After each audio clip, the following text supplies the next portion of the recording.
femmes constituent aujourd'hui la majeure partie de l'Église, mais faut-il s'adresser à elles d'une manière spécifique? Est-ce qu'un ministère spécialement dédié aux femmes est pertinent? La question ne se pose même pas pour mon invité du jour. J'accueille aujourd'hui Stéphanie Rieder.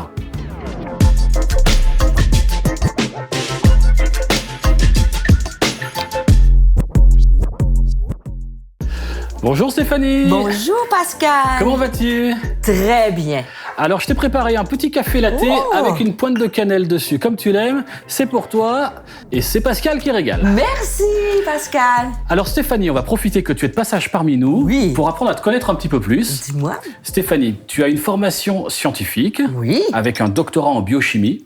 Puis ensuite, tu as travaillé dans une compagnie pharmaceutique où tu as été directrice en recherche et développement sur un programme lié au cancer. Exact. En 2000, Dieu te révélait qu'il était temps de laisser cette carrière scientifique pour travailler 100% à son service.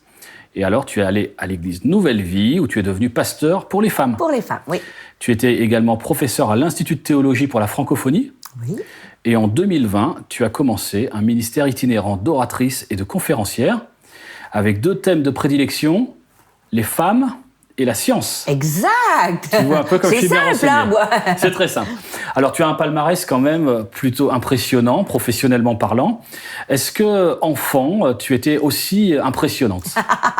Beaucoup moins, tu sais. C'est vrai. Oui, j'ai eu des professeurs, je sais pas, pour moi, ça m'a marqué parce que quand j'étais petite, on a déménagé, on a changé de ville avec mon père, ma mère, et à l'école où je suis rentrée, la nouvelle école, eh bien, ils avaient déjà appris à lire, et moi, je n'avais pas appris à lire. Donc, je me rappelais toute ma vie comme si c'était hier. Le professeur m'a fait venir en avant, et il y avait un mot écrit sur le grand tableau vert, et quand j'ai vu le mot, elle dit, est-ce que tu peux lire le mot? Et j'en étais incapable. Et là, tout le monde riait dans la classe, et là, j'étais comme ça, et finalement, c'était le mot sapin, tu vois? Et après, alors, ils ont fait des tests, et j'ai parlé avec le professeur, a rencontré mes parents pour me dire que j'avais des gros problèmes de dyslexie, tu vois, et que j'aurais probablement de la difficulté à l'école, et que tout allait être compliqué un peu.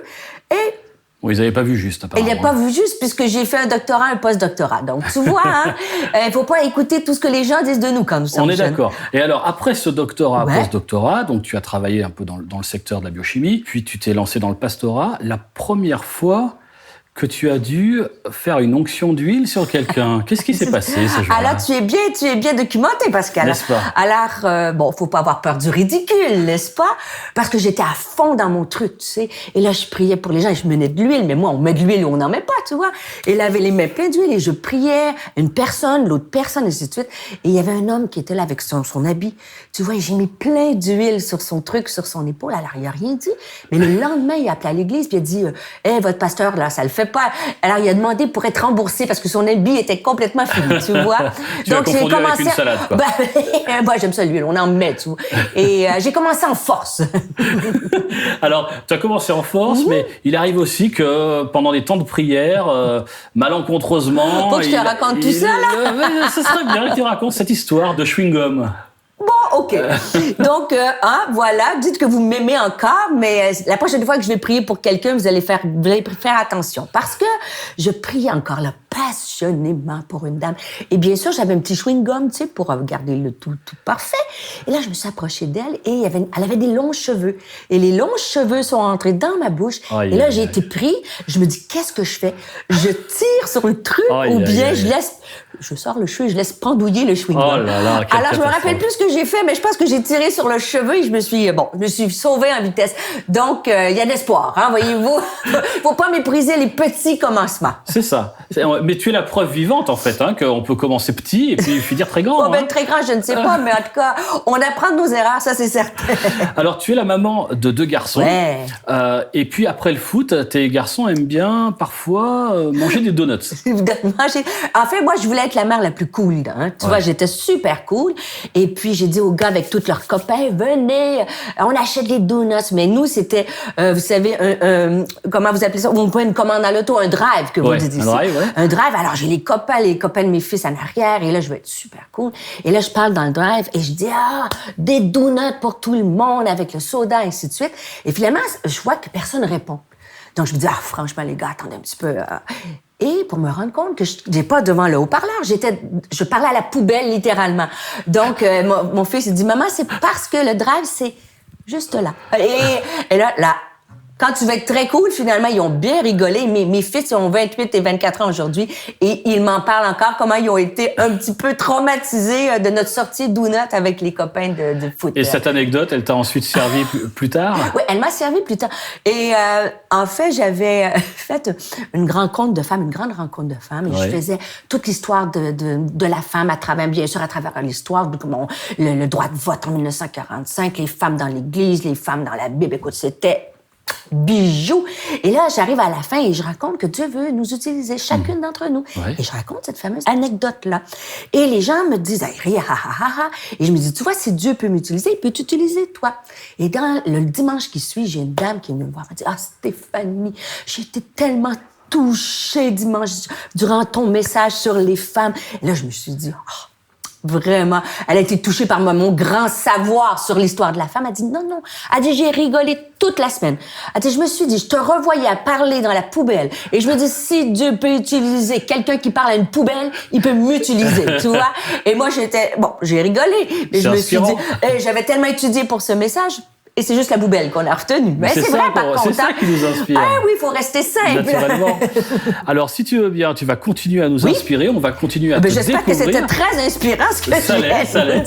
Mais ça va l'être encore davantage. Dans ce que tu vas nous dire maintenant, on va se diriger dans les fauteuils là-bas. Et puis, j'ai encore d'autres questions à te poser. Bon, je suis prête. Allez, viens, suis-moi, prends ta tasse et on y va.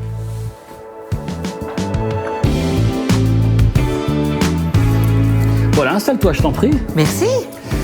Alors maintenant, Stéphanie, comme tu le vois, on a un jeu devant nous. On va jouer ensemble à ce jeu qui s'appelle 10 de chute. Le but étant d'arriver à amener le plus de pions de sa couleur en bas. OK. Mais pendant ce temps, je vais te poser un certain nombre de questions. D'accord? Et tu vas devoir essayer d'y répondre le plus vite possible. Ah! Est-ce que tu es prête? Je suis prête. Alors, c'est parti. Je suis compétitive, moi, en plus. Je sais que tu es compétitive. Parce qu'on a déjà joué ensemble. Et j'ai constaté que tu laissais pas beaucoup de place à la concurrence. À la concurrence, voilà. Attends, j'ai pas fini. Tu sais qu'il faut bien les placer. Ouais, hein? C'est pas trop mal. Alors, est-ce que tu préfères le sucré ou le salé? Salé, définitivement. Est-ce que tu préfères les vacances à la plage ou à la montagne? Plage. Est-ce que tu aimerais travailler à nouveau en laboratoire? Non. Non? Quelle est la personne qui a le plus impacté ta vie? Plusieurs, je dirais un de mes mentors, Pasteur Claude Hood. Qu'est-ce qui te fait peur? Avant, j'avais peur de prendre l'avion. Maintenant, je suis comme dans un salon. Ce qui me fait peur... Tu peux jouer en même temps. Oh, excuse. Oh! Pourtant, je suis une femme, hein, je peux faire deux choses en même temps. Ah non, là, par contre, t'as pas le droit de pousser la mienne. Désolée! Bon, attends un peu, je retourne ici. Qu'est-ce qui me fait peur? Oui. Sais-tu, je sais pas. Bah oui, les insectes. Les insectes? Oui, j'aime pas les insectes. Ok, de quel genre de personne te tiens-tu à l'écart? Ah, les gens qui sont négatifs. À toi de jouer. Bon, alors, je pose Est-ce ta clé. qu'on t'a beaucoup reproché d'être une femme qui prêche? Énormément. Énormément? Ah oui? T'es surpris? Non, pas du tout. Jusqu'à quel âge peut-on changer de carrière? Il n'y a pas d'âge. Il n'y a pas d'âge. Non, quand on a une passion, il n'y a pas d'âge pour réaliser nos rêves. Combien de temps est-ce qu'il t'a fallu pour quitter Nouvelle Vie? Ouf, c'est une bonne question. Il y a eu pandémie, mais avant que j'ai pris peut-être 2 ans avant de prendre cette décision-là. Ouais. Est-ce que tu vois des miracles à chacune de tes conférences? Oh, attends, vas-y, oui, je change un petit peu. À chacune de mes... Oh! Non, je peux pas faire ça. Je crois que oui, pas toujours visible, mais oui, je te dirais même que j'en vois de plus en plus. Vraiment. Ok. Quel passage du Notre Père te touche le plus? Ah, de ces temps-ci, en plus, c'est mon préféré. Que ton règne vienne et que ta volonté soit faite. Je le prie à tous les jours, ces jours-ci. Les femmes sont-elles plus réceptives au Saint-Esprit aujourd'hui qu'en 2000? Je pense que oui. Avec la pandémie, avec tout ce qu'on a traversé, je pense que oui, on sent une soif chez les femmes, mais dans l'Église en général aussi, je dirais. Chez les hommes aussi? Oui, je crois que oui. La science prouve-t-elle l'existence de Dieu? Certainement, elle le prouve. En fait, je vais préciser ma réponse. On ne peut pas prouver Dieu puisqu'il est au-delà de toutes les dimensions. Mais une chose est certaine, c'est qu'on découvre Dieu à travers sa création et la science pointe vers un Dieu créateur. Alors c'est difficile quand même, hein, répondre à toutes ces choses-là en tournant des trucs. C'est pas fini. Dieu peut-il faire des erreurs? Non, il est parfait. Il est parfait? Oui. Quelle est ta spécialité culinaire? Qu'est-ce que j'aime faire? J'aime beaucoup la cuisine asiatique, vietnamienne, avec aussi indienne, avec le curry. Tiens, je pense que c'est ça. OK. Les chrétiens sont-ils plutôt bien informés sur la bioéthique? Non, pas du tout. Pas du tout. Pourtant, ils en parlent beaucoup. Oui, ils sont toujours contre. Ils, non, je fais des ils s'emparent énormément du sujet. Oui, mais souvent, malheureusement, il y en a plusieurs d'entre eux. Oui, ben, écoute, pourtant, tu vois, parler, jouer. Là, tu me... Je vais faire ça ici. T'es pas ici. En fait, les chrétiens vont avoir des opinions très tranchées, mais ils prennent pas le temps d'aller chercher l'information complète avant de vraiment énoncer leur opinion. Ça, c'est personnel, c'est ce que je pense. OK. Quel est le sujet sur lequel les chrétiens devraient s'engager davantage? Ah, surtout toutes les questions de la vie, toutes les questions de fin de vie. Oh! Attends, regarde. Et tu m'as... Tu vois, pendant que tu me poses des questions... Fin de vie et fin de partie, j'ai gagné. Donc, on va s'arrêter là sur cette partie et on va passer à la partie suivante, si tu veux bien. Mais franchement, je le prends personnel. Je suis vraiment désolé, mais je vais revenir, je vais me pratiquer, je vais revenir. Je vais poser des questions, voilà, la prochaine fois. Mais là, comme c'est moi qui suis le maître du temps, c'est moi qui en profite. Pour la partie suivante, Stéphanie, je vais essayer. Je n'ai même pas fait un jeton. Je suis vraiment désolé pour toi. C'est dur pour mon orgueil, je le prends. Seigneur, prends pitié de nous deux. Je vais essayer maintenant de te faire deviner 5 mots. D'accord? OK. On va discuter, je vais te poser des questions sur ton ministère. OK. Et puis, il y a quelques mots que j'aimerais arriver à te faire dire. Si tu arrives à en dire un, on va faire gagner un cadeau à un spectateur. Okay. Si tu arrives à en dire 2, on fera gagner 2 spectateurs et ainsi de suite jusqu'à 5. Super. OK? Le cadeau à gagner, je le montre face caméra, c'est celui-ci, Croire en la promesse de Daniel Potier. Excellent livre que j'ai lu d'ailleurs, je le recommande. Tu le recommandes? Ah oui, c'est OK, excellent. Donc, Croire en la promesse à l'école d'Abraham, paru aux éditions Première Partie. Donc voici la description. Ne sommes-nous pas de ces chrétiens qui se contentent d'une existence bien moins ambitieuse que celle que Dieu a prévue pour nous? À travers la vie et la figure d'Abraham, père dans la foi, mais aussi homme fragile, l'auteur invite le lecteur à sortir de sa zone de confort et à mettre sa confiance dans l'accomplissement des promesses qui lui ont été faites. Un livre tout public pour qui veut grandir dans la foi et accomplir sa vie. Donc pour jouer, eh bien, il suffit de cliquer sur le lien qui est dans la description de cette vidéo ou de vous rendre directement sur le site c'est pascalquirégale.com. Est-ce que tu es prête? Oui, j'espère que je vais faire mieux que le dernier jeu. Oui, tu vas voir, ça va bien se passer. Dis-moi, Stéphanie, quelles sont tes différentes activités? L'entraînement, moi, je vais en salle de sport 4 fois. Non, activité professionnelle, j'entends. Professionnelle. Ah, bien sûr, la prédication, l'enseignement, l'écriture, enregistrer des masterclass, des webinaires. Donc, c'est pas mal ces choses-là. Tu enseignes depuis presque 25 ans auprès des femmes. Est-ce que tu as déjà remarqué des changements majeurs dans la perception des femmes, dans leur comportement, dans leur approche, dans leurs relations? Ouais, ce qui a changé beaucoup quand j'ai commencé, on travaillait beaucoup, encore aujourd'hui ça demeure, mais l'estime de soi. Comment reconnaître leur identité et comment partir de là et d'entrer dans leur destinée. Donc plusieurs ne se sentaient comme pas appelés ou ne sachant pas qu'est-ce que Dieu voulait d'elles. Maintenant, c'est de plus en plus au contraire, ça se peaufine et elles veulent aller plus loin. Vraiment, on le sent. Lorsqu'on s'adresse à un auditoire de femmes, qu'est-ce qui est différent de lorsque tu t'adresses à un auditoire mixte homme-femme? Mais pour moi, c'est beaucoup plus la proximité. On peut parler plus du cœur, l'humour. L'humour, moi, j'aime faire de l'humour parce que... Tu fais pas d'humour avec les hommes? Oui, je fais de l'humour. Mais... depuis tout à l'heure. mais mon humour... Je suis encore plus drôle avec les femmes. Hein? Mais mon humour est différent. C'est ça parce qu'on a des sujets où on rit plus entre femmes. Ouais. Donc, mon approche est un peu différente. Ouais. Tu es passionnée par la science. Oui. Est-ce qu'elle s'oppose à la foi? Absolument pas. Hein. Comme tu le sais, moi, j'ai écrit, d'ailleurs, c'était une de mes premières quêtes de dire la science, au contraire, ça marie très, très, très bien. Et tu vois, des causes qu'on devrait se lever, moi, c'était ça. C'est que de me battre contre l'athéisme, tout le monde dit l'athéisme, c'est basé sur des faits, c'est prouvé que le christianisme, c'est des fables, c'est des contes, et ainsi de suite. Et c'est complètement faux. Alors, non, au contraire, il est possible d'avoir une bonne science, atteindre de haut niveau scientifique, être passionné pour Dieu. Et on le voit à travers toute l'histoire des sciences. Des hommes de science, encore contemporains, mais aussi à travers l'histoire, qui aimaient Dieu énormément et qui étaient des hommes qui ont marqué. Quels sont les sujets que tu aimes couvrir quand on parle de bioéthique ou de science? Tu as des thèmes de prédilection? Oui, lorsqu'on parle de science, bien sûr, moi, j'aime parler beaucoup du Big Bang et de la théorie de l'évolution. Parce que toutes ces théories-là, on ne connaît pas le commencement de celles-ci. Et tout ceci nous porte à croire que Dieu était le commencement du Bang et le créateur de la vie dans la théorie de l'évolution. Et en bioéthique, j'aime beaucoup parler de FIV, de procréation médicale assistée, parce que c'est des questions que les chrétiens se posent. Hein. Est-ce qu'on peut avoir accès à ça?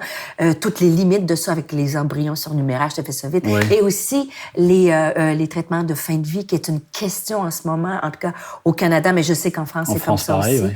Ouais. On doit avoir un éclairage, une perspective biblique sur tous les sujets qui touchent la vie. Les problématiques sont les mêmes à peu près partout où tu passes? Oui. Ou est-ce que tu adaptes selon les lieux? Non, c'est-à-dire que ce qui change, c'est les lois. À certains endroits, on n'a pas voté les mêmes lois, mais la problématique est la même de mourir dans la dignité. Est-ce que aussi avec les soins palliatifs, où on se situe comme croyant dans ça. Donc oui, les croyants ont la même question. Est-ce que ça désobéit à Dieu? Est-ce que j'ai le droit de faire ce pas-là, de demander des actes comme ça? Et ça vaut la peine. Et je donnerai pas la réponse ici en 3 minutes. Non, c'est évidemment. certain. D'ailleurs, je te la demande pas. Non, mais ça vaut la peine de s'arrêter et de regarder à travers les Écritures aussi, parce que Dieu parle de la vie. Hein. Alors, je te la demande pas. Oui. En revanche, je peux te demander, est-ce que tu vois dans le domaine de la bioéthique plutôt des signes d'espoir ou plutôt des signes d'inquiétude? En fait, c'est les deux. La bioéthique, la science, lorsqu'elle est bien canalisée, ça aide énormément l'être humain. Voyez-vous, on vit plus longtemps aujourd'hui qu'il y a plusieurs années. Mm-hmm. Donc, le problème, lorsqu'on avance dans des découvertes scientifiques, c'est que là, on peut avoir des dérives.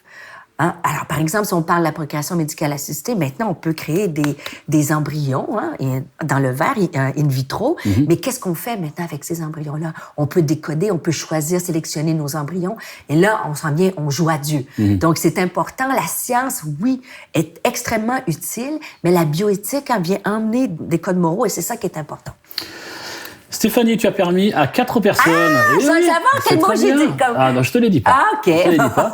4 personnes qui vont pouvoir remporter le livre de Daniel Potier, Croire en la promesse, à l'école d'Abraham. Félicitations. Vous allez vous régaler. Pour jouer, je vous rappelle, vous regardez directement le lien dans la description ou vous allez sur le site, c'est pascalquirégale.com. On va terminer maintenant en continuant à discuter, en te découvrant encore sous d'autres angles. Comment est-ce que toi, Stéphanie, tu commences tes journées? Moi, je commence mes journées, je vais paraître très spirituelle, là, mais je commence mes journées en prière. Ouais. Oui, à tous les matins. C'est comme ça. Avec un café. Ceci étant dit, je sais pas si la prière vient avant le café ou le café avant la prière, mais les deux ensemble, c'est un mélange parfait. Mais je vois que t'as pas commencé d'ailleurs le écoute, je suis tellement en bonne compagnie que bois une gorgée. Surtout que tu me l'as si bien préparé. Il est tellement délicieux. Alors oui, je vais prendre une gorgée. Mais chez moi, j'ai pas un latte comme ça, là. Je fais un petit café. C'est alors, spécial, un petit americano, mais c'est bien. Moi, c'est non, gentil. Un café avec la prière, oui. Ouais.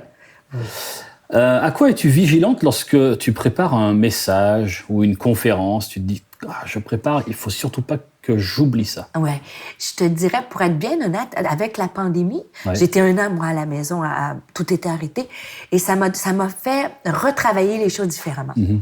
Et maintenant, où je fais attention, tu sais, quand je te dis dans notre Père que ta volonté soit faite, de plus en plus, avant d'écrire un message, je prie que ta volonté soit faite. C'est-à-dire qu'il y a plein de messages dans la Bible, mais il y a le message pour le moment, pour les personnes qui sont là. Donc, de plus en plus, j'essaie d'entendre Dieu.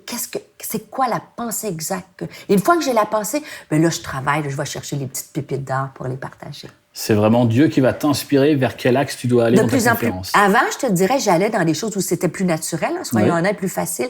Mais maintenant, j'essaie d'entendre plus exactement ce que Dieu veut dire. Et alors, quel est le signe pour toi qu'une conférence a bien atteint sa cible? Mais moi, et quand j'ai dit dans mes mentors, j'ai parlé de Pasteur Claude Hood, l'appel, c'est-à-dire que le moment de l'appel, quand tu as terminé, parce que l'appel, c'est là où que les gens prennent une décision.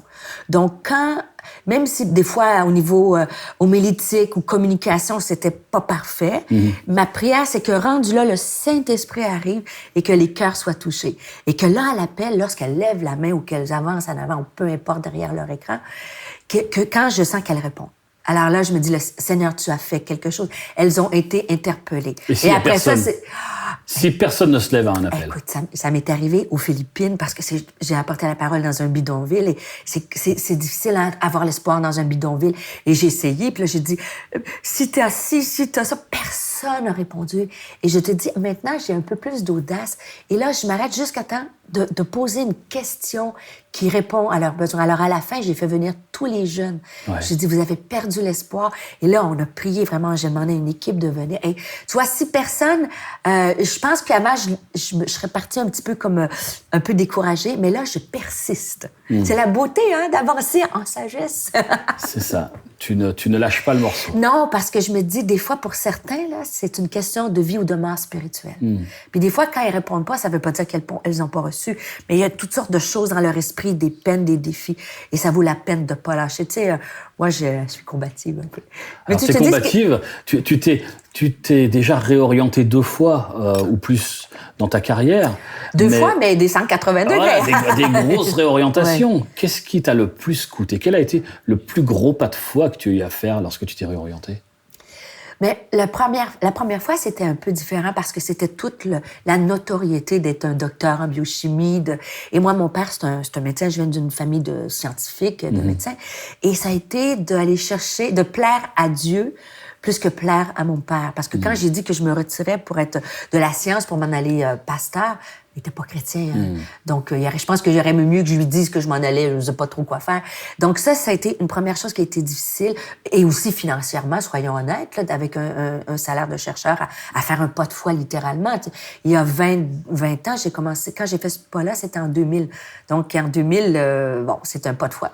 Et cette fois-ci, c'était à l'âge plus avancé de dire, Seigneur, est-ce que c'est exactement peur de ne pas avoir bien entendu la voix de la volonté de Dieu pour ma vie? Ouais. Avant de nous quitter, est-ce qu'il y a un verset que tu aimerais pouvoir laisser aux spectateurs, un verset qui te marque, qui te parle particulièrement? Écoute, c'est un verset, je te dirais, qui est le fondement de ma vie, moi. C'est dans Matthieu, au chapitre 22, si vous voulez le lire à la maison, versets 35 à 40. Et c'est le docteur de la loi. Et j'aime parce que ça commence avec l'esprit, là. Il va demander... Ça commence avec un docteur? Ça commence avec un docteur. Et il va demander, l'histoire dit qu'il veut juste un petit peu défier Jésus, mais il va dire, quel est le plus grand des commandements, vous savez? Et Jésus va lui répondre, tu aimeras le Seigneur ton Dieu de tout ton cœur, de tout ton esprit. Et le deuxième commandement, et ton prochain comme toi-même. Et j'aime la première partie parce que Jésus va répondre au docteur de la loi, tu aimeras le Seigneur ton Dieu de tout ton cœur, ta passion, mais aussi de toute ton intelligence. Le mot utilisé, esprit, c'est l'intelligence. Il est en train de lui dire que c'est intelligent de croire en Jésus, que la foi peut être intelligente. Alors, il n'est pas allé sur le côté de l'émotion, il est allé sur le côté de la raison. Et ça me plaît. Parce que moi, je trouve que la foi, bien sûr, ça prend la foi, mais une foi, elle peut être rationnelle. Et la deuxième chose qui est la base pour moi de mon ministère féminin, c'est d'aimer ton prochain comme toi-même. Ça a défini mon ministère à l'Église Nouvelle Vie. Et encore aujourd'hui, parce que je crois que quand on s'aime soi-même, quand on connaît notre identité, s'aimer soi-même, c'est pas de l'orgueil. Oui. Dieu nous appelle à vivre dans l'humilité et non pas dans l'humiliation. Et on doit refuser de se faire humilier dans la vie et marcher, se connaître et s'aimer tel qu'on est. Et quand on s'aime, on peut aimer les autres et on peut aimer Dieu. Alors voilà, c'est pour ça que j'aime ce verset. Merci Stéphanie pour ce mot de la fin, plein d'espoir, d'encouragement. Merci pour ton beau ministère. Plaisir. Et puis à vous, chers spectateurs, je vous dis rendez-vous dans 2 semaines pour un nouvel épisode de C'est Pascal qui régale.